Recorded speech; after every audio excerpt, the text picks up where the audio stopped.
Another episode. Thank you all for joining us at Raising the Grade. Got a really special guest today. This one's going to be a fun one.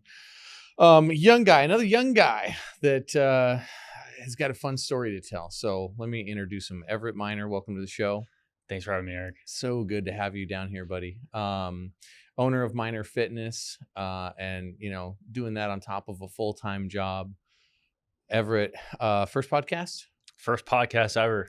This is fun. I'm feeling alive right now. I've got like a little bit of that the adrenaline going. Energy. It feels good to feel something. You good. know? Like good. Well, don't tackle me. Yeah. I think you'll hurt this old guy. But you're young. How old are you? 28. Wow, that's fantastic. Yeah. And I'm hoping to get into your journey a little bit. Mm-hmm. And I kind of start off for everyone just asking them point blank, who is Everett? I feel like Everett is a person that's had many different versions to get to be who I am today. Mm-hmm. But I think right now who I am is somebody that is much different and a person of faith. Now, I would say that would be the most important thing that defines me today and in my journey and the things that I do. I wouldn't be here right now without God in my life. I probably would not be alive without God in my life. He brought me here to Arizona, and obviously I'm just somebody that's passionate about self-improvement. At the end of the day, that's what fitness really boils down to, is self-improvement. You just want to be better, not only physically but mentally. The whole process is transformational. But I'm really just someone who wants to help other people kind of grow. And that's really what I've just been working on.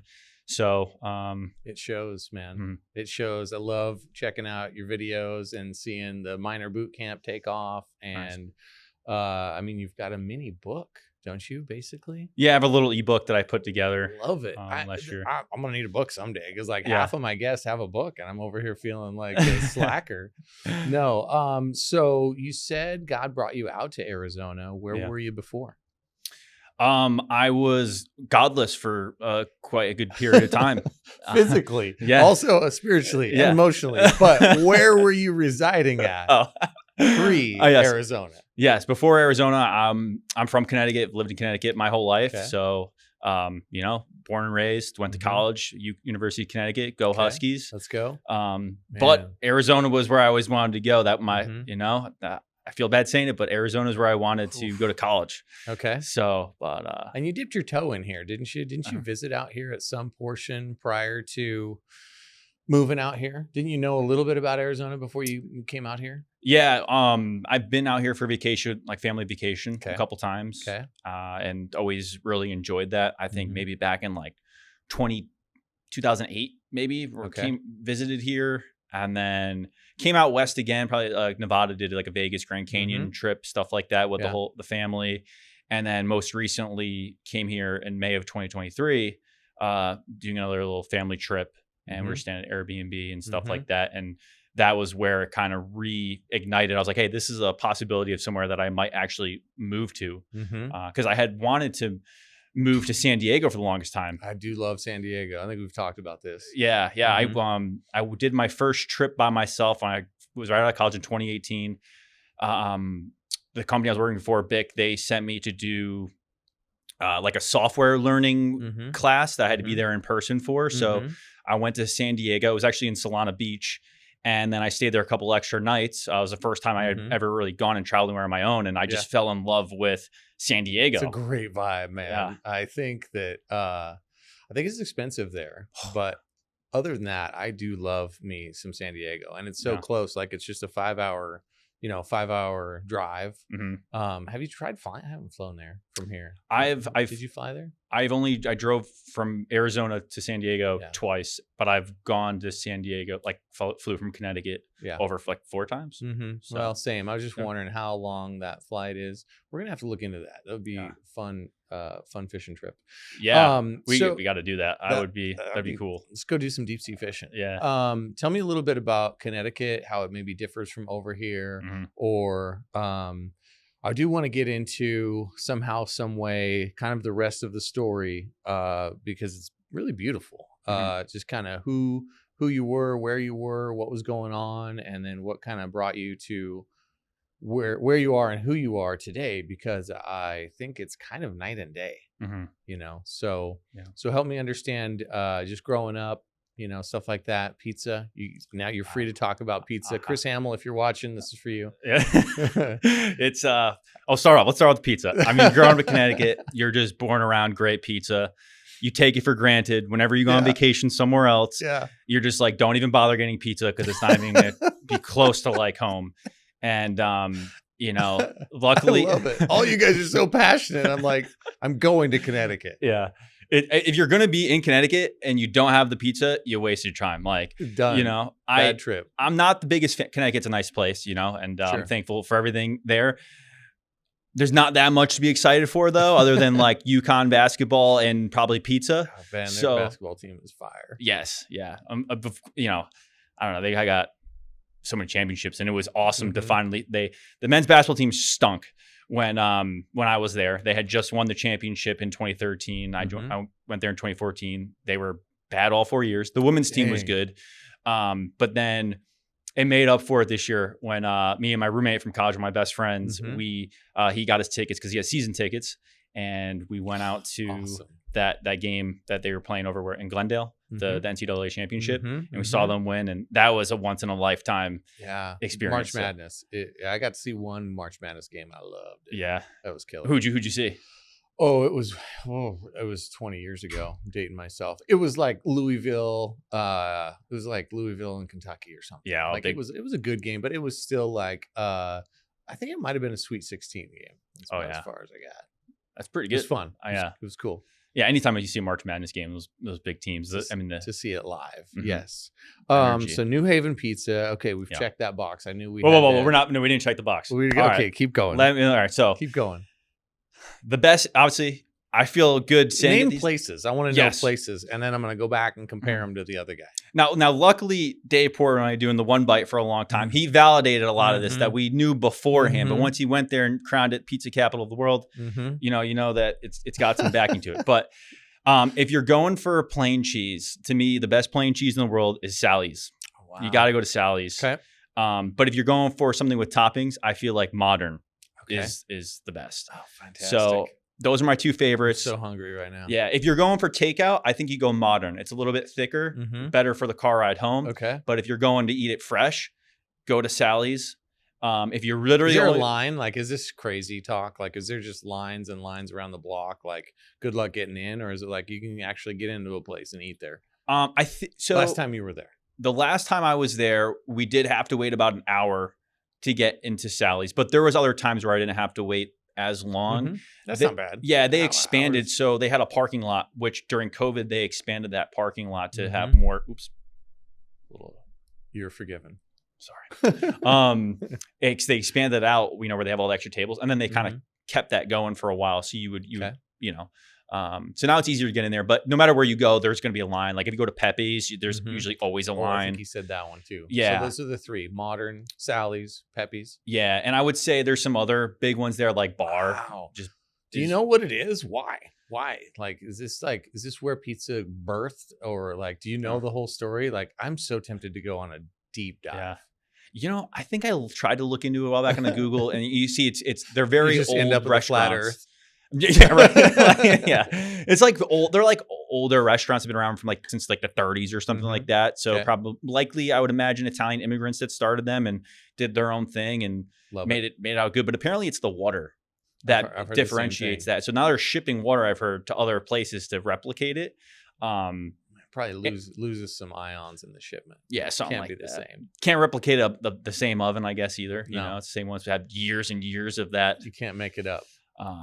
But it's funny you would use that oven analogy. Yeah, at some point you just can't make it up. You kind of need the experience. You need the depends on experience. The truck driver that wants to drive a truck. Well, he goes and looks, and all the ads say depends on experience. Well, how do you get the experience? Yeah, you drive a truck. That's it. How do you do that with? It's tough. Yeah, that chicken and the egg kind of thing.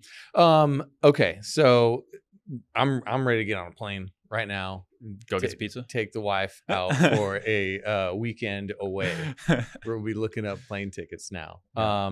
I definitely want to get into what you're doing now and what got you here. Mm-hmm. Maybe we go backwards, actually. Yeah. Maybe that's a better pathway, because I feel like right now, I think you're killing it, and I think you've got a lot of time and energy invested to Miner Fitness. Yeah, and you've really got the foundation in place to really blow up and do what you want to do. So maybe my question is, what exactly is it that you want over the next year in relation to Miner Fitness? And maybe tell us a little bit more about like your business and the business side of it. Yeah. You know, where I think it really starts, Miner Fitness starts, is, you know, obviously I wanted to better myself and I achieved what I wanted. But there was a period when I wanted to take a next level and I went to get personal training myself. I just looked for it, get personal training at the gym that I had been going to. And I was severely disappointed in the personal training that I got. And I remember thinking like, I wouldn't do this again. This is not what I needed. And if I ever became a personal trainer, I know what I would do. And it would be filling in the gaps of everything that they didn't, not even gaps. They were just missing everything. Yeah. It was basically, I showed up, showed me some cool things to do. And, you know, like, oh, we'll use this for some fancy bicep curls and then try and upsell me on supplements in the gym. Right. Yeah. And I was like, that is not what I was looking for at all. One track mind there. Let's make some money. Yeah, exactly. That's what it really is. It's mostly like, you know, anything. It's like a sales job, right? Obviously I have to do sales, but you have to be able to also deliver on what the actual, like the either the service or the product, like you had to actually deliver, and there wasn't much there. Yeah. And I was just like, I needed a full program. They didn't care about what workouts I was doing the rest of the week. You know, like there wasn't no consult on my nutrition. There's so many other things within your fitness to achieve like the physique that you want. 100%. Yeah. Not just that workout. So they want to show, it was like, you show up, either kick your butt and make you feel like you got to go work out, or just show you cool things to make it seem like it was worth the value, that you learned something new. But it was like, was any of that actually helping me get to where I wanted to be? And it was like, no. And if anything, it would have made me become dependent upon like having their guidance. And that's almost like a cult leader, sort of like, hey, you need me to get where you want to go. How does your angle kind of differ from that? You know, what is it you're doing a little bit different with your approach? Maybe I would say, so what I do, obviously there's the training sessions in person, and those alone are great for like learning to make sure you're doing things properly. Like, let's check your form. Let's just make sure you're being held accountable. Like, some people just need to show up, and that works, right? That's a big thing right there. Everybody, like literally, you know, I mean, I think it's like, what have I heard recently? You know, it's not difficult. It's just hard. Everybody understands that if you go to the gym 4 times a week, you're going to be in some pretty good shape. Yes. It's not the hard part. The hard part is getting there. And that works a lot for other people. And you'll see that. I mean, I think classes are great. Like, you show up in these classes, they kick your butt. And if that's what gets you there and you pay the money to be there, it's the same thing with personal trainer. If someone pays me to work out 3 times a week and they show up, that's going to get them the results. Like, there's studies done that show, hey, if you just use a trainer or a coach, like, you get better results because of the accountability. That's like the biggest thing with a trainer. Yeah. But what I really try and do differently, because what I didn't get was the rest of the program, the rest of the consulting, what I needed. So, and, you know, I've spoke with trainers before, and I know some trainers now and talk about what they offer. And what I try and offer and what I do differently is I kind of throw the whole book at you. I give you everything that you're going to need. And I don't care if you sign up with me to work out 1 time a week or 2 times or 3 times. Like, if you sign up with me 1 time, you get the same exact amount as someone with 3 times, except I will still program out the rest of your workouts. Wow, that's awesome. It's kind of like a hybrid approach. I like it. So basically it's like, hey, there's a 1-time, you know, get in the door sort of fee, if you will, to be like, hey, I'm working with Everett, or I'm working with Miner Fitness. And then you go ahead and do all the programming, because you're helping with meals, you're helping with activity levels, what to do, when to do it. You're showing them the form or something. And so they're just going to probably be able to progress a little bit faster if you're helping them 3 times a week, as opposed to, you know, 1 time a week, you know. I would imagine. Yeah. And like I will offer, it's no extra charge. I just offer coaching calls. We'll go over nutrition. We hop on a Google Meet. We go through, let's set up your MyFitnessPal. How many calories you need? What's the macros? If you can and feel are that dedicated to do that for your goal. Like, some people's goals require more strict things than others. Like generally, you don't want to be the person that tracks forever, but like, hey, you've got a fat loss goal and you're serious and you need an X time, then we're going to need to track and let's get you set up right, because what we're doing in the gym is going to be really effective, but what's also more effective is making sure you don't blow it all in the other 23 hours of the day, right? We're 1 hour in the gym. Dairy Queen. Yeah, there you go. You can blow it all right there. So, bro, I looked at some of the calories on the shakes I was eating. I about cried. 2,000 probably. Like, no way. Yeah. It's insane. Yeah. It's interesting the kind of climate we're at too, with a new leadership in town at the presidential level, and just kind of what RFK is bringing to the table. It's going to be interesting, because me and my family were just having a conversation about, what a lot of kids are eating. It's just like, Fruity Pebbles or, Pez sticks just don't get it done. And it's so hard to eat well on a consistent basis because of, I don't know, just culture.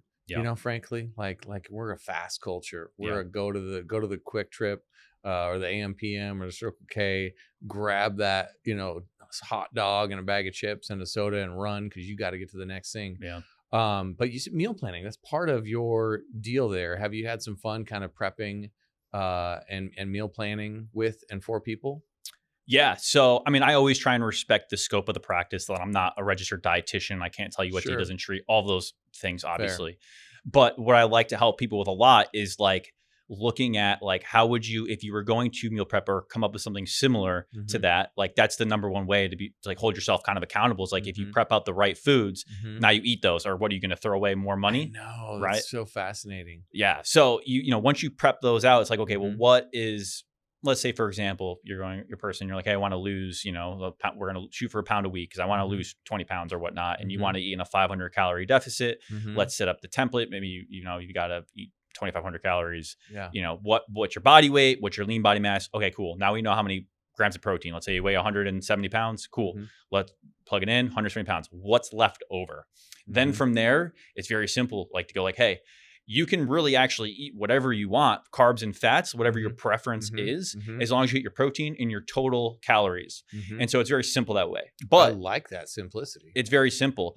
And then you could kind of fill it in with whatever you want, as long as it's whole clean foods for the most part, and go from there. Now, like if you're trying to optimize things, there are times where you're going to feel better eating certain things and not. You might want to try and then look at like, okay, I feel better if I eat some carbs before my workout. You don't want to eat a ton of fats right before. And everybody's different, right? Like to some degree, like what protein might work a little better for somebody than carbs, or like, I know my boy, he can't eat certain things in the morning, and it's like, I don't know where he got that. I can eat anything, anytime. Yeah. Yeah. I mean, I'm thank God I don't have really many stomach issues, but the people that when we set up those meal templates and we try and make it so that it fits whatever they're doing, right? Because it also is still up to them to figure out what do they like to eat, what do they feel good eating, but what also fits within the parameters. Like, hey, we're still trying to eat healthy here. Like this is not just eat whatever you want all the time. Yeah. But I that doesn't work. No. So, unless you're 20. When I was 20, you get away with a lot. Literally could do whatever. Yeah, you're like lucky. A gallon of ice cream. And, so why, man? You're passionate, and it shows. Help everybody kind of understand on a deeper level what got you here. Why this? Why helping other people? Where did that fire in your belly come from? Because it's there. It's clear. Yeah. Obviously, it starts off with like any person that solves a problem. I think that you had the own struggle for yourself to figure out. And I misled myself, and I was misled by others along the way. And it took me many years to kind of figure out like, what are the most important things that I need to figure out? And I know how much time and effort and struggle I had to put in just to like learn to do things right, to look how I wanted to look, right? And feel how I wanted to feel. It just, so I think a lot of it stems from trying to solve that major problem. When you're just not happy with who you are, that's where a lot of the passion comes from. So when I see, if I can help other people see what are the most important things that I need to do to get to where I need to be, like, let's focus on those. Like, you might see a lot, but I always talk about like mastering the basics, because it's so easy to get caught up in all these things that don't matter and anything in our life, right? That applies across the board. Keep going. Yeah. Like, you can get lost doing all this analysis paralysis kind of stuff. And it's like, hey, if you want to be healthy, first, you just got to like master your compound movements and get stronger. Like, there's a good chance if you don't look how you want to look, you're weak, right? It's like, you're either weak or eating like crap. Which one is it, or is it both? Now fix both of them. Good. Okay. You still have an issue, then maybe you're not sleeping well and stuff like that. But you'll always find, and that's something that I had trouble dialing in. I would say, off the top of my head, maybe 3 things like biggest is like your nutrition, your resistance training, and your sleep. Those 3 things are going to determine so much. 100%. Yep. And I never could get any of those aligned at the same time. Sometimes my training would be good, but my food's off, or even when I got both, like my sleep was off. So I mean like big lifestyle factors and changes to get my sleep, because where do you sleep is so important. Yeah. You don't recover if you don't have it.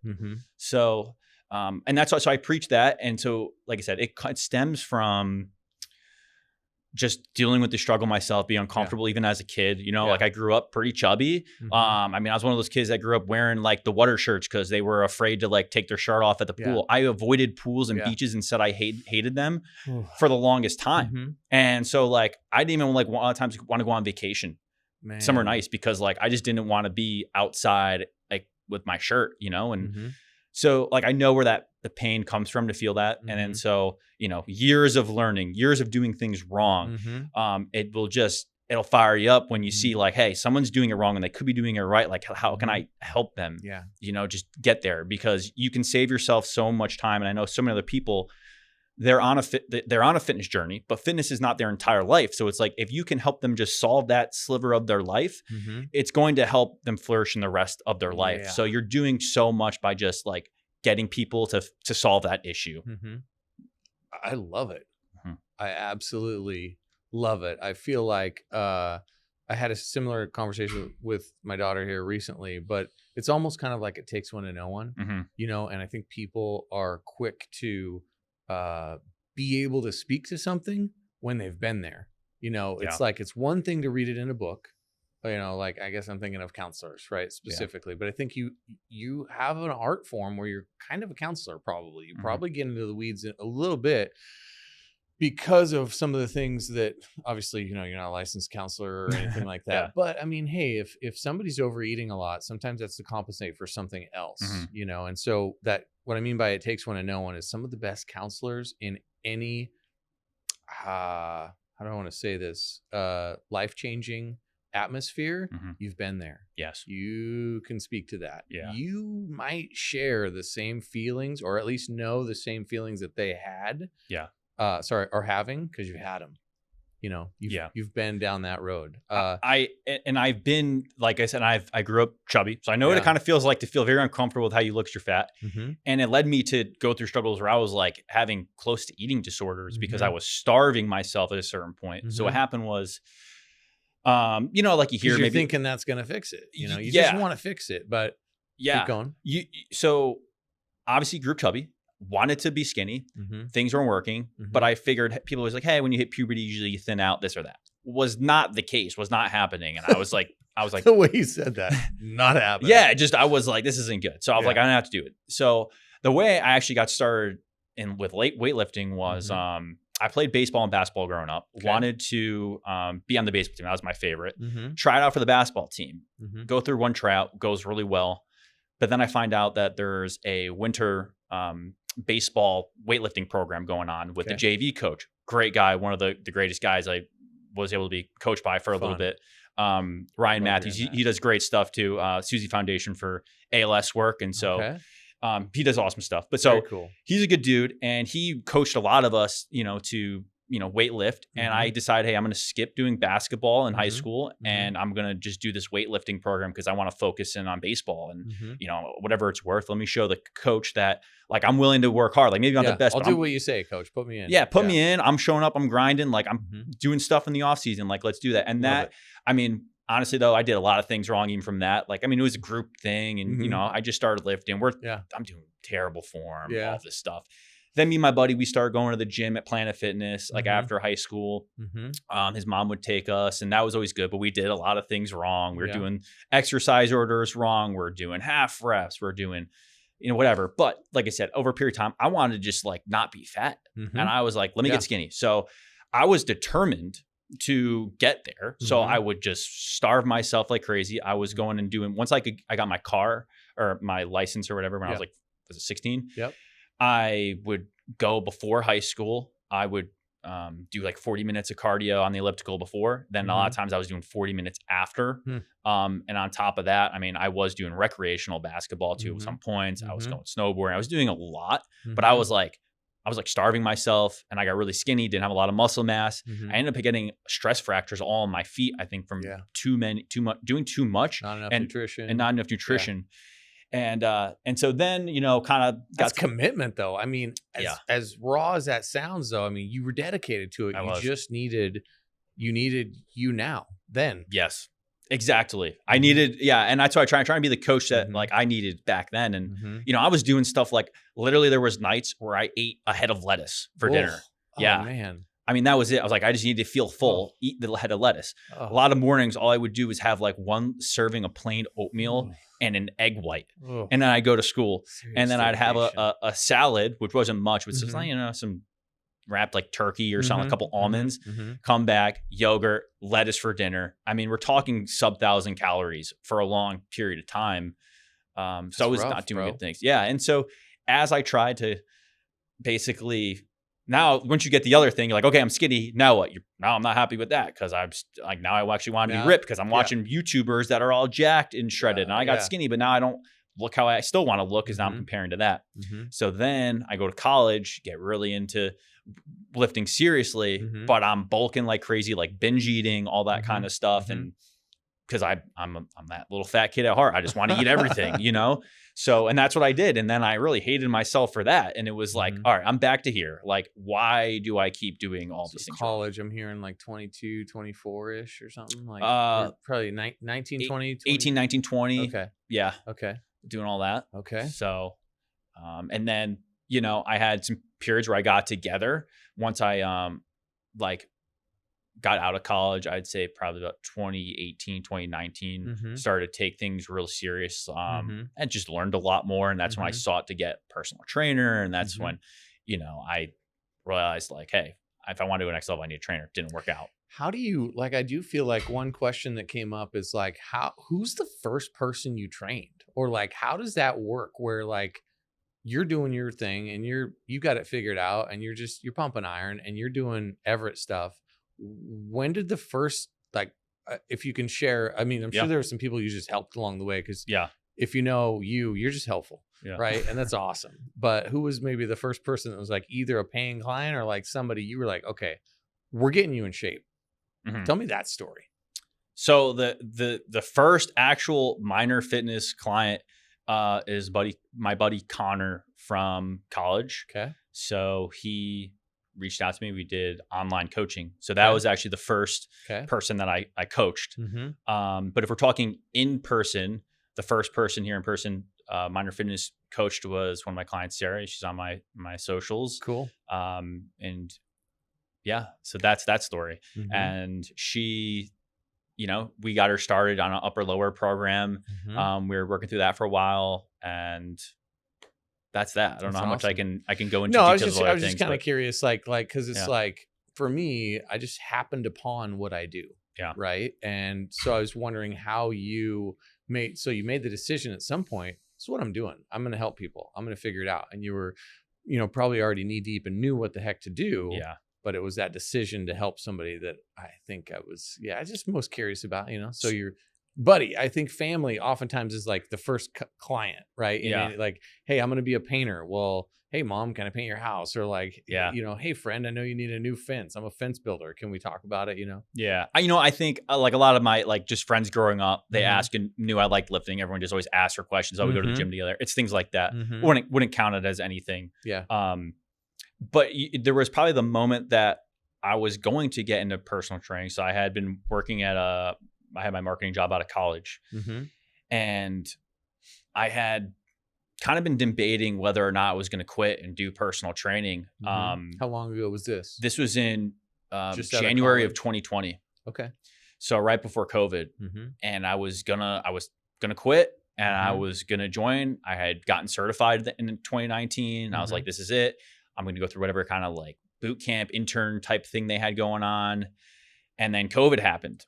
Wait, with a program, like with an unnamed bigger like outfit where like you learned how to be a personal trainer? This was just the gym that I had been going to back at home in Connecticut. Got it. So I was just gonna try and work there, and I knew like I wasn't gonna make as much money, but I was kind of like, well, I'll start off as a personal trainer, and I want to do that. But I was like, I'm sure I'll put my head to it, and I'll grind. I'll become whatever kind of manager they have. Maybe I'll become a general manager one day, like whatever it takes. I love your confidence in yourself. You remind me of my boy. Like, it's just like, we're doing this. We've got this mountain in front of us, and we're going to climb it one way or the other. Yeah. Until COVID hits.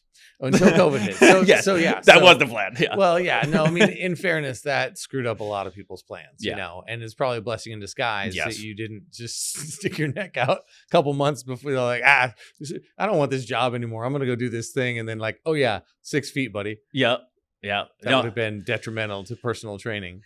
Yeah. It was lucky how everything played out. Like everything kind of played out how I guess it should and will, obviously, right? It's kind of it is God's plan, it's God's will. And I start to see a lot of it didn't make sense through a lot of the struggles you go through. And I'm like, wait a second.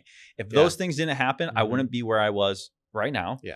And you know, like for example, I'm always like, why am I getting like in marketing? I was like, I honestly don't even really like doing this. Like I just kind of like am good with some artsy kind of stuff. And it all makes sense now because honestly, you can't do like independent training on your own if you don't kind of have that marketing acumen. Yeah, or you're paying somebody and that's, you know, a lot of dollars. Yes. And most people won't be able to, don't have the money to then start that up on their own. It's which one's first, chicken or the egg? Yeah, exactly. So it was really just like almost feels like it was all preparation to be able to do this. That like once I finally was ready and knew everything I needed to know to coach people, I had the marketing to back it up, to be able to build the content. And, you know, it's still hard for me to do. And I still have trouble keeping up with all the things, but good luck. Yeah. So, but I wouldn't have got the lift off that I've gotten now without that.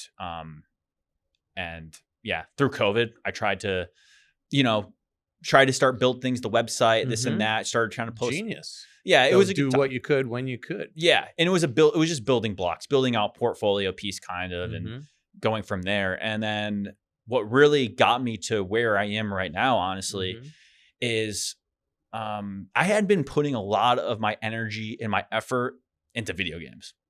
And really, honestly, so I had been playing Fortnite for like 5 years. Yeah, since college. And I would always put a lot of my extra time into that. I loved playing. Did you ever think you were going to be a streamer or anything?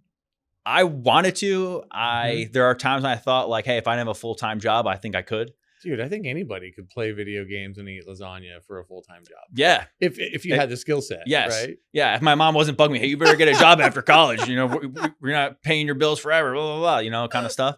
So, yeah. So, that's so funny. Yeah. That would be the opposite, dude. You would be 500 pounds, I think. Yeah. If you just were a streamer. That's it. You just sat there and played Fortnite all day. I would have ate a lot of Ben and Jerry's. I would have caught a lot of dubs though on Fortnite. I already had a lot of dubs. What a different pathway, man. Yeah. What was your kill ratio? You remember? It's pretty sick. I mean, it depends over the seasons. I mean, it's over 1, obviously, but so it could be like in the later seasons, I mean, maybe 8 to 13, which in a battle royale is pretty high because you have to kill that many people to survive and win. I mean, I was getting up there to like 25% win rate in these battle royales where 100 people drop in, right? Yeah, for sure. And winning it 1 out of 4 times is pretty good. So it was like pretty automatic to just win at that point. But you know, I think it was a lot of misplaced drive because I always liked it. I liked it. I treated it like a sport where you would go on and you practice, and there was always like trying to learn more new techniques. And I always liked that aspect because I didn't play any sports anymore at that time, and I was always a sports kid growing up. And really the real catalyst was being sent to rock bottom, honestly. So like, honestly, I wasn't being the man that I needed and was supposed to be. Wow. And I had a concussion that I got at the gym. I did a full force pull up right to the top of my head, into the bar. Dang. And that I got post concussion syndrome, and concussions are something that I've battled and dealt with for years. When I had my first one snowboarding. Okay. So I dealt with this for like 3 months. It kind of really rocked the boat. I think with my relationship at the time, I've been living with my ex, and I was not myself, and there was already probably like, what do you call it? Like, when you first move in with someone, you got some kinks to work out. Then you throw that in the mix, where I'm just like, I'm depressed. I'm not being myself. Yeah. Like, I'm not. So something's got to change. Something was wrong.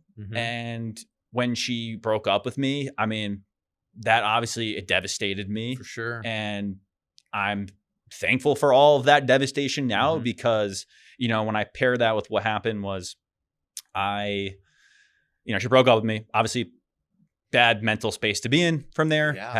I've dealt with anxiety and depression in the past. Like, I had gone to therapy in the past for stuff like that. And then I had gotten another concussion, and that spiraled me even worse. Wait, after the pull-up concussion? Yeah, so that one got settled, and then afterwards, I had gotten another one. Basically, what happened was I was on the way to the gym, and someone stopped short in front of me, and I had to jam the brakes super hard. Yeah, and it was the whiplash that caused it. I didn't hit anything; it was just whiplash. I dealt with that for a while, and the problem with that was I already have hyperacusis. And that was something that stemmed from the concussion I had years ago. We're talking 2015. Okay. And it just made it a lot worse.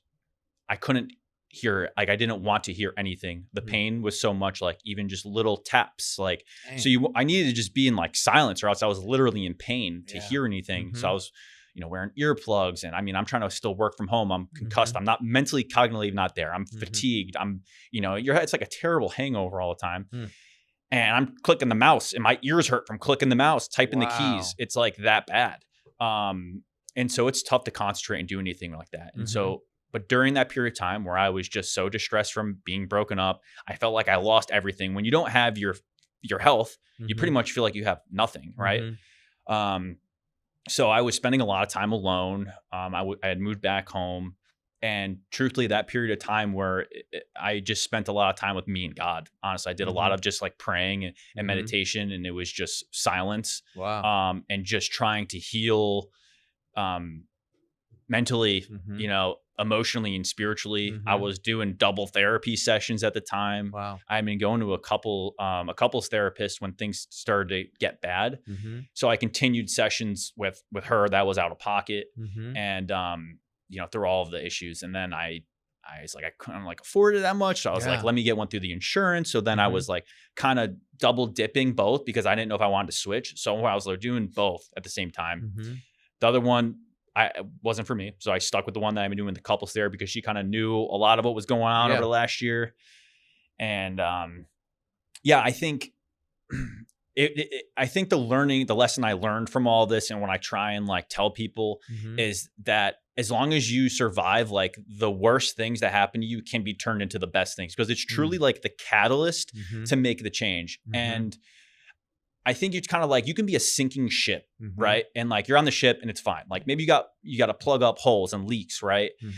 And some water gets in. You may or may not clear it out, right? But you're a sinking ship.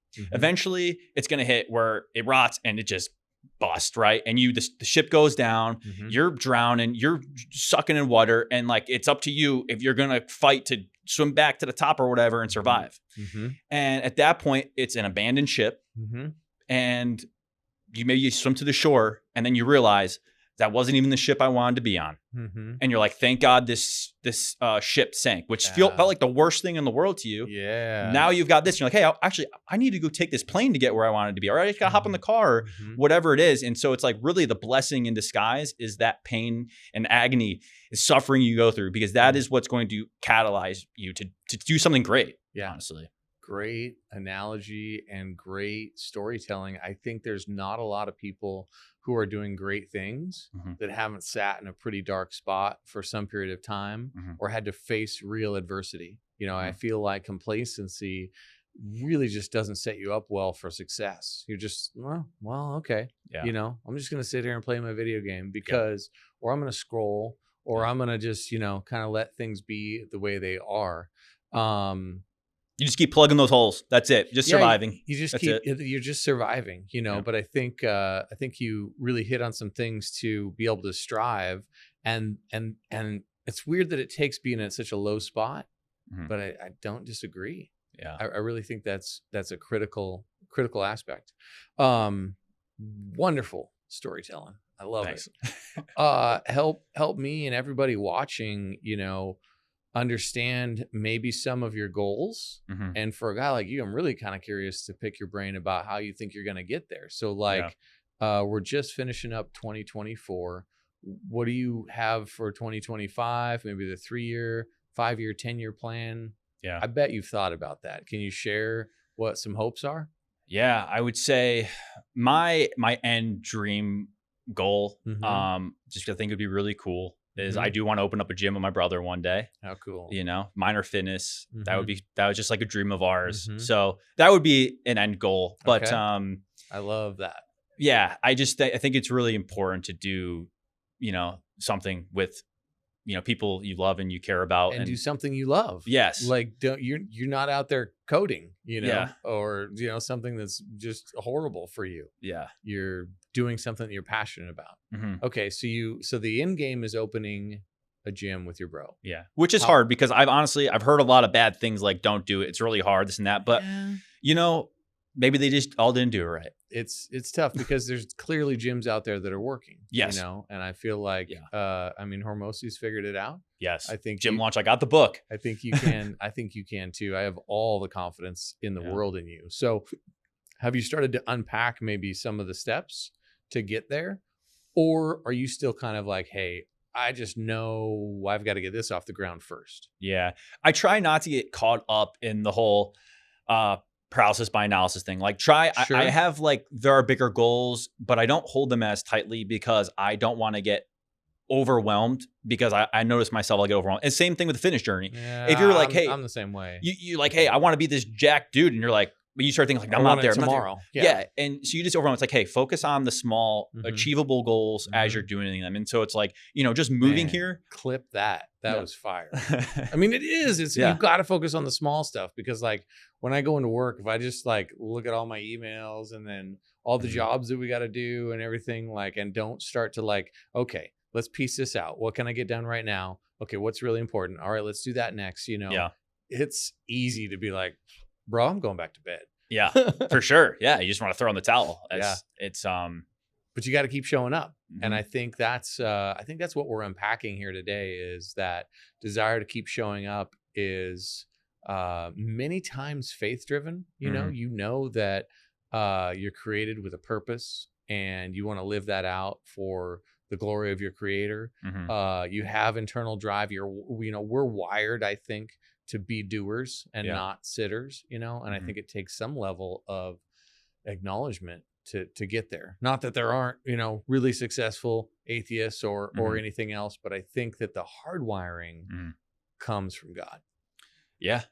The day that I actually embraced God in my life, and, you know, relatively, I would say maybe it's by his choosing, not mine. Right. Fair. But it changes everything, and it gives you so much more purpose and drive. Like the period of my time where I was mostly agnostic, I always had been like, I wish I could delude myself to believing in this. And in a way, I'm blessed to have been shown the grace that I was shown, because you know, I would talk crap about God. Amen. If I was having a logical discussion with someone, because obviously you can tell I like to talk. So if you want to talk about whatever kind of topic, you know how we are hot tub sessions, right? Like if you want to talk about it, like, sure, let's talk about like logically. Even if I like, if I disagree or agree with you, I might play devil's advocate. I know. Fun. You're like my brother. It's like, you know, get him monologue and it's over. Yeah. And so, you know, but like, I was always like, wow, I wish I did, because I could see the psychological benefits at the bare minimum. You even look at like a Pascal's wager thing. For sure. Right? Like that, it's like, wow, there's so much more benefit too, but I can't get myself to just lie there. And then I'm lucky that I was shown this way, that I was put at rock bottom, and like maybe that was God's way to be like, you ain't shit. This is now but we're gonna get you there. Yeah, we'll get you there. And I where were we? Keep going. I don't know, but I like it. Yeah, I mean, it's like, and I mean, I believe it's God's will that I came out here. Like, what got me back into faith was obviously being a rock bottom when you're desperate and you'll take any kind of help anywhere you can get it, right? Even if before, I'm like, it doesn't exist. I'm like, this is all fairy tale, like whatever. But the praying got me there. And I had some really dark days, and without God in my life, I wouldn't have survived those dark days that I was spending all this time alone. There were times where I felt what now going to church, feeling demonic oppression over me. Like I know what it feels like. Yeah. And what saved me was God from not taking my own life, honestly. Like that's like, because it could have been there. I had nothing. I was literally no one. I didn't have a girlfriend. I didn't feel like I had many my like friends anymore. Like I didn't hang out with them as much. I loved them. But I just was a little bit separated from even my own fault, because I was just like with my girlfriend or doing whatever. So we kind of like probably just grew apart a little bit in that way. Sure. And that so happens.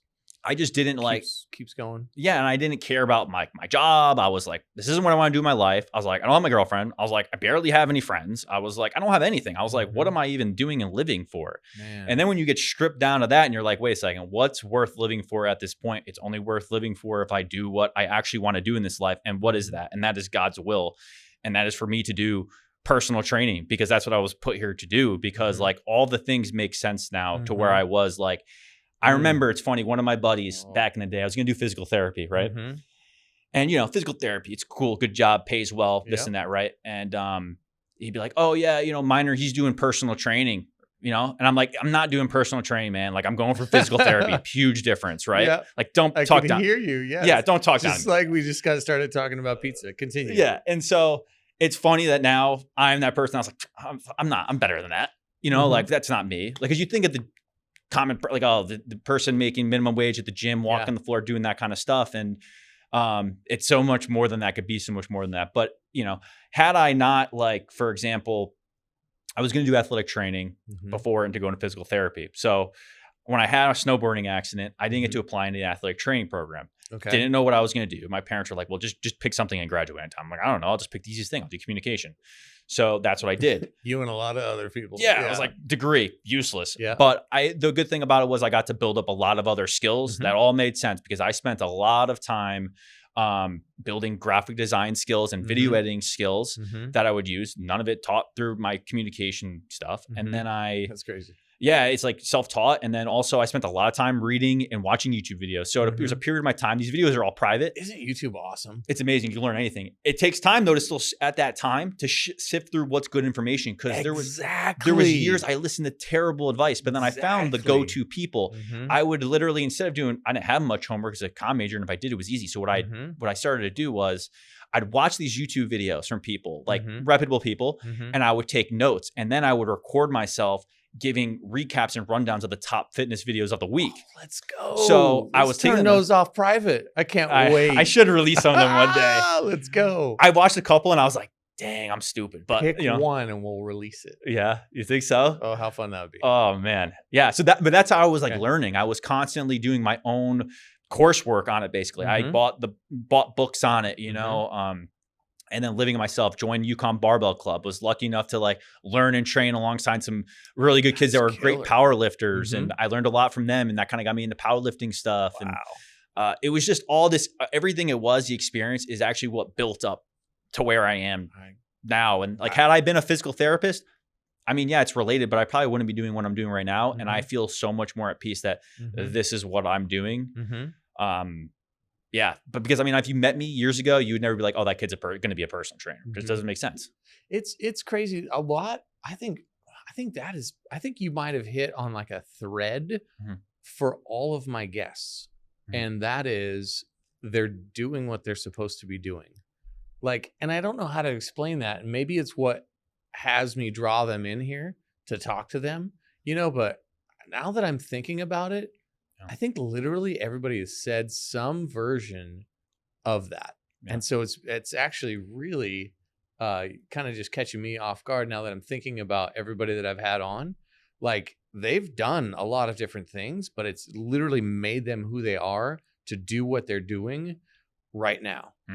So what a fun segue. I'm thinking of my last guest, and I'm thinking of my guest before, and I'm thinking of the one that I just watched a little bit of today. And it's like, it's amazing to see how many things it takes to get to a spot like where you're at. How many different things have to line up near perfectly for Miner Fitness to exist at the capacity that it does, because I think it's really high level. I'm excited to watch you explode. You really are a perfectionist and a guy that just, you worry about the details. And then I can't do it quite as well as you, but man, do you follow through. You've given yourself enough room for grace in the areas where maybe you just need it, but you're very consistent, very dedicated.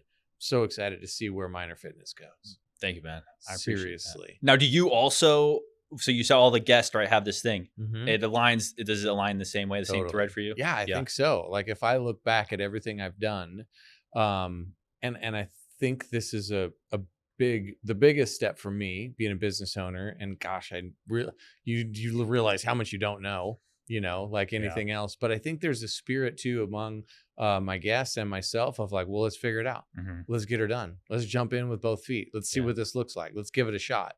I'm thinking of most of my guests, and there's been some moment in their story, maybe aside from like one that I'm thinking of, but where they basically like they had to jump, and so I think, great question. I think it's the same for me as I look at all the things that I've done, all the way back to washing dishes, got me ready to be a busboy, got me ready to be a waiter, which put me in front of a lot of people every night, and so the ability to just talk to strangers, not a problem for me. I have zero issues showing up at randos' doors all day long. Let's go pull the stranger off the street real quick. Another podcast.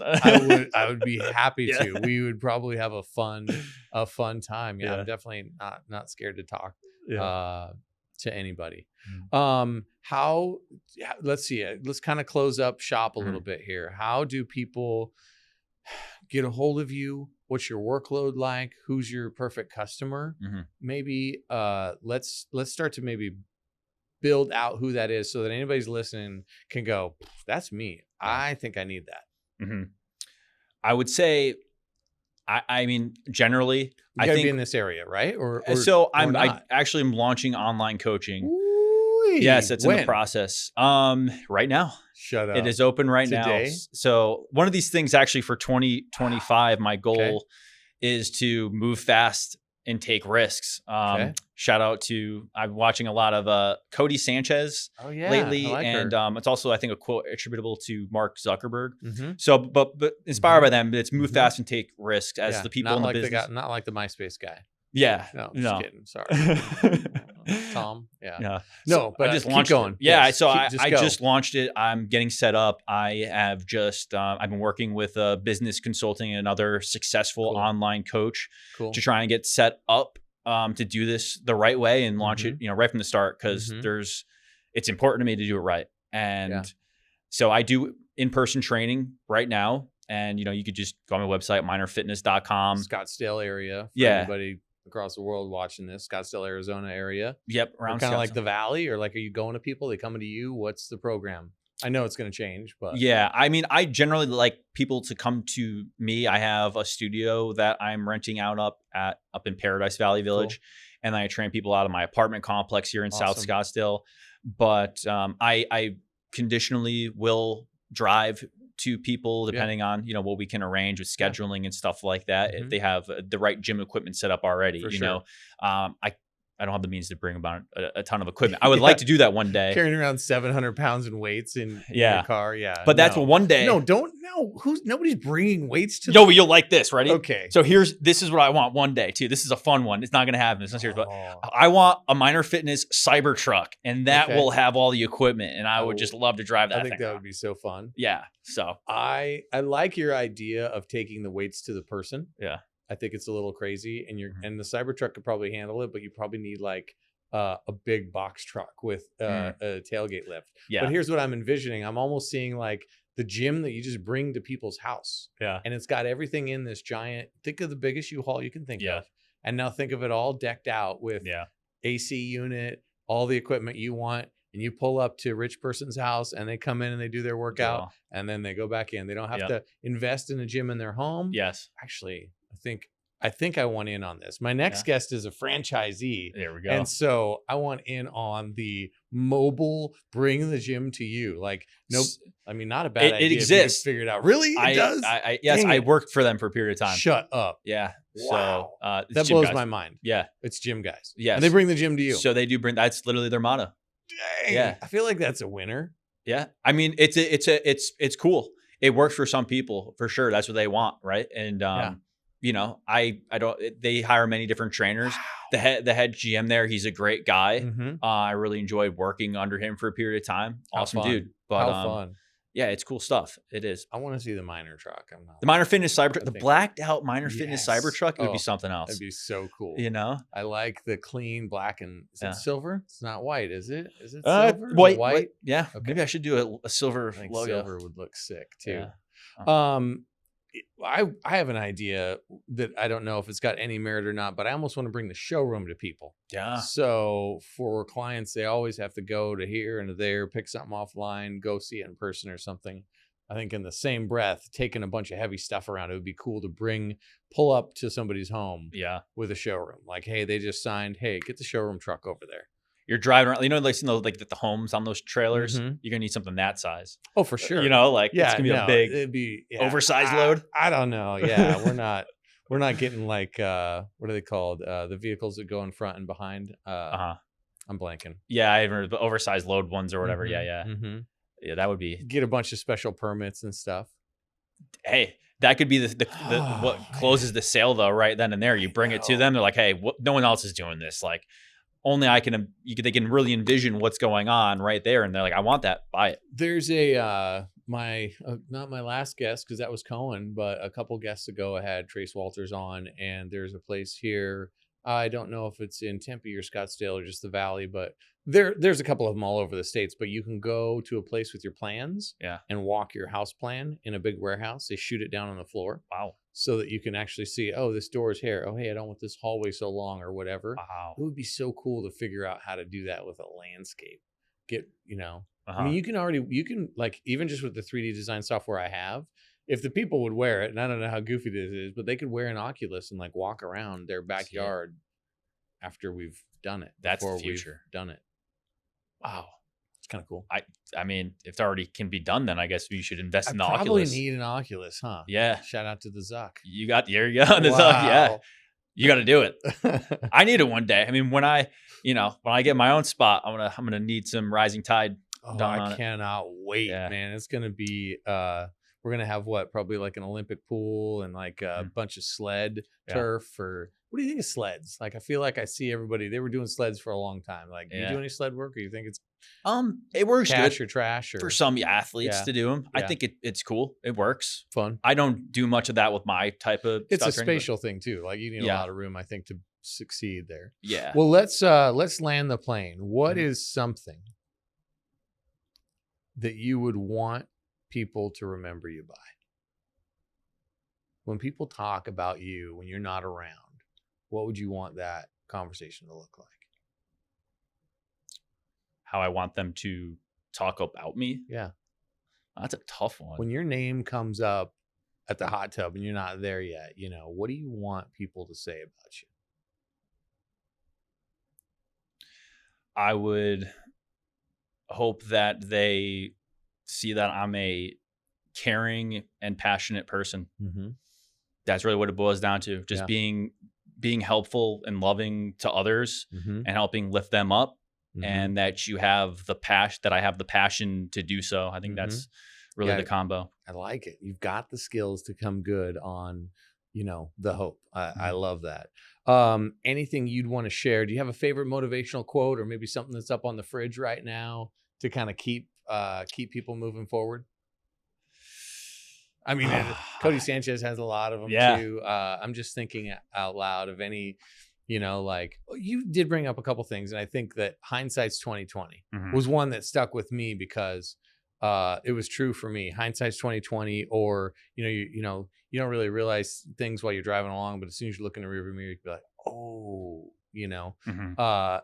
any big quotes like that for me, like hindsight's 2020 is kind of a guiding principle. Like generally, I'm making moves forward, and then it's not till you look back where you're like, Could have did that. oh, that's why I could have done that differently, or Or oh, that's this why is that why. happened, Mhm. or that was God. Yeah. Anything to leave people with for a favorite quote or workout quote, or I'll go way back. We'll go a spiritual route. good. Um, for we walk by faith, Mm-hmm. not by sight. Mm-hmm. And that one stuck with me way back. When I was originally religious, Mm-hmm. that one was one that I just held near and dear to me for a while. Mm-hmm. And I think that just really, if you are back in me spirituality, and that's just Mm-hmm. how it all works. You just Yeah. sometimes you don't see it. And that's what you're talking about here with the hindsight stuff. Mm-hmm. Like we just don't see it. You have to just keep treacherring through whatever it is Mm-hmm. because there is a plan that's bigger and better and greater than what you actually can even think. And that's that. Mm-hmm. As for the gym, I think I wish I had a good one. One wants. I want to like do one in like an Arnold voice, but I can't do it. You know, like, like do you have like a tagline for Minor Fitness by chance? At this time, at this young stage, like so for me, raising the grade may someday be mine, but right now it's we run a tight ship, Yeah. so rising tide landscapes, we run a tight ship. Like, Yeah. is there any Minor Fitness? Like, I feel like something around boot camp would be good because you Yeah. definitely, that's a hit at the apartment complex. Yeah, you know what? I'm gonna have to give it thought now. Cool. Now that's part of the marketing plan is to Cool. give it a thought. I've come up with some really corny ones back in the day. Like I was doing hashtags dig for more. Like not wrong with that one though, So Wouldn't quite cut it. no, definitely not. So I just think if there's anything to take away, Mhm. it's honestly the first step to any like becoming better is just taking accountability for the situation and just knowing that like you messed up, you're in the Mhm. situation you're at Mhm. because where you're at, like just Mhm. be honest about it with yourself, and Mhm. that's what's going to set you free to like kind of take it and throw it away and be like, okay, now what am I going to do moving forward? I think of everything. It's not a quote, but I think if you're going to step into foot in the gym, just be ready to say like, I'm taking accountability Mhm. for my actions here moving Mhm. forward. Like whatever I've done wrong that's got me out of shape or not feeling good, or it's like it's my it's my fault. I'm going to step responsibility of it. How am I going to change it? And then go after it. That's it. Go get it. And then go after it. Yeah. I like it. Well, thank you so much, Everett. This was Yeah. a blast. Can't wait to check in on you in a year and have you back and see what's changed. Thank you so much for having me. This was awesome. First podcast ever done. It's not so bad. No, that was good. After you got the beginning jitters out. It's not so bad. Yeah. That's what I tell people. Awesome. Well, thank you all for watching. This was a lot of fun. Catch you on the next one.